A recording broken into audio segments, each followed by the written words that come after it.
The Middle East is once again at the center of global tension.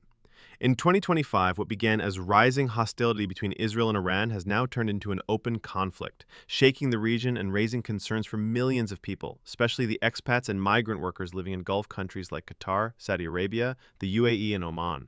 The situation escalated when Israel launched a powerful airstrike targeting Iran's nuclear and military facilities.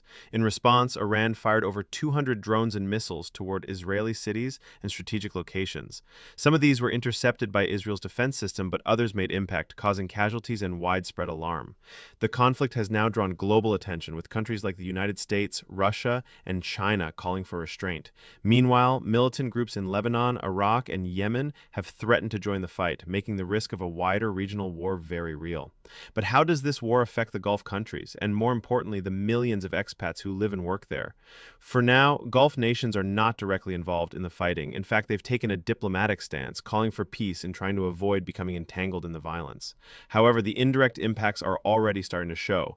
Oil prices are rising, and with them, uncertainty in global markets. Some airlines have rerouted flights to avoid potential conflict zones, and security in public places across the Gulf is visibly tighter.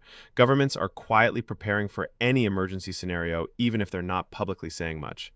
For expats, especially those working in sectors like construction, hospitality, delivery, and retail, there's a feeling of worry, but also confusion.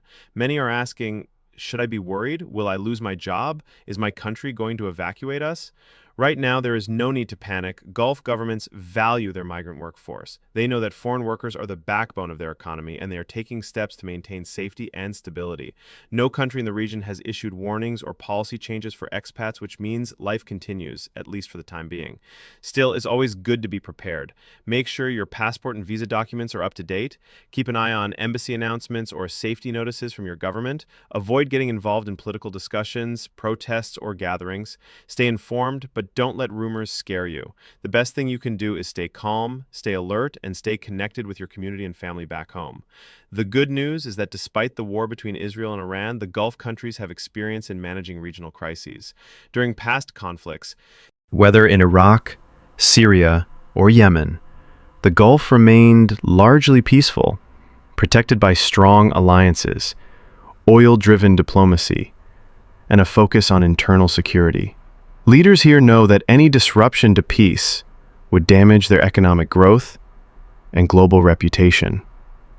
That's why they are doing everything possible to keep the situation under control.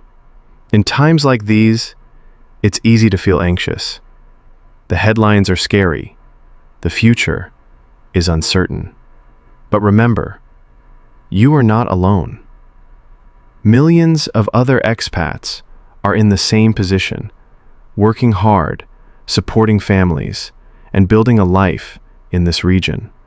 Don't let fear stop you from living your life. Stay strong and be informed. Thank you for watching this video. I'm Hasan, and on this channel, I make simple, clear videos to help expats understand what's happening around them, especially in the Middle East. If you found this video helpful, please give it a like and subscribe to the channel.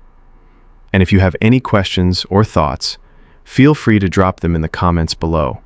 Until next time, stay safe, stay smart, and stay connected.